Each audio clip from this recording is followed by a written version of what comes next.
Shalom Pak Rizky, perkenalkan nama saya Teresia Anita Sodo, biasa dipanggil Eca. Saya dari kelas 10. Hari ini saya akan menjelaskan mengenai apa itu futsal dan apa saja peraturan-peraturan yang ada dalam permainan futsal. Selamat mendengarkan. Jadi, apa itu futsal? Nah, futsal adalah sebuah permainan bola yang dilakukan di dalam lapangan yang relatif kecil. Permainan ini biasanya dimainkan oleh dua tim, dan permainan ini menggunakan kaki untuk menendang, mengoper, ataupun mengontrol bola. Selain itu, permainan futsal ini dimainkan oleh dua tim, di mana satu tim beranggotakan 5 anggota dengan 1 kiper dan 4 pemain lainnya. Tujuan dari permainan futsal ini adalah untuk menjaga bola dan untuk mengoper bola serta untuk mencetak bola ke gawang sebanyak-banyaknya. Jadi, terdapat beberapa peraturan dasar yang harus ditaati pemain selama permainan berlangsung. Yang pertama adalah permainan harus dilakukan oleh dua tim. Kemudian yang kedua adalah seluruh pemain harus menaati peraturan dari wasit dan menerima segala keputusan wasit. Yang ketiga adalah bola dinyatakan keluar jika seluruh bagian bola keluar dari garis samping ataupun garis gawang. Kemudian yang keempat adalah pemain dilarang melakukan kontak fisik berbahaya kepada lawan seperti mendorong, menjegal, ataupun menendang lawan. Dan yang terakhir adalah permainan dilakukan dalam 2 babak dan waktunya ditentukan oleh jenis permainan. Jadi, sekarang saya akan menjelaskan mengenai peraturan kick-in atau tendangan ke dalam. Jadi, kick-in atau tendangan ke dalam ini hanya boleh dilakukan ketika bola sepenuhnya atau seutuhnya keluar dari garis samping.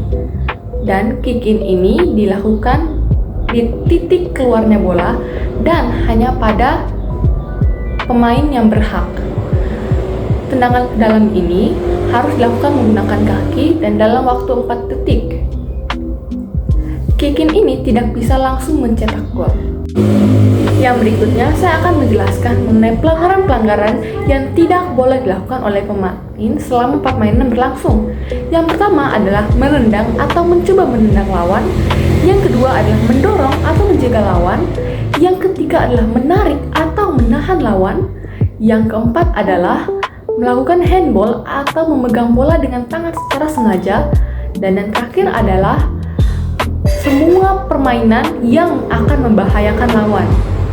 Nah, untuk catatan, segala pelanggaran tersebut dapat menghasilkan tendangan bebas langsung, tendangan bebas tidak langsung, ataupun penalti, tergantung dari jenis pelanggarannya.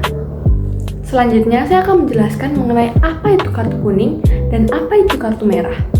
Nah, jadi kartu kuning adalah kartu yang diberikan kepada pemain yang melakukan pelanggaran tertentu, seperti perlakuan tidak sportif ataupun mengulur waktu.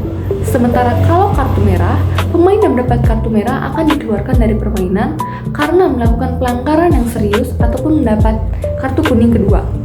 Pemain atau tim dengan pemain yang mendapatkan kartu merah akan bermain dengan tim yang lebih sedikit sesuai aturan hingga nanti akan diganti.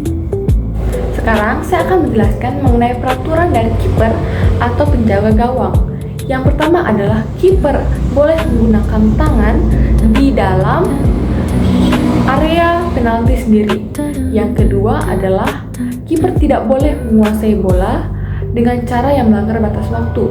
Kemudian yang ketiga, ada batasan tertentu bagi kiper untuk menerima bola kembali dari rekan satu tim. Dan yang terakhir adalah ketika kiper berada di luar area penalti, kiper harus mengikuti aturan pemain lainnya dan tidak boleh menggunakan tangan. Dan yang terakhir, saya akan menjelaskan mengenai bagaimana cara melanjutkan dan memulai pertandingan futsal.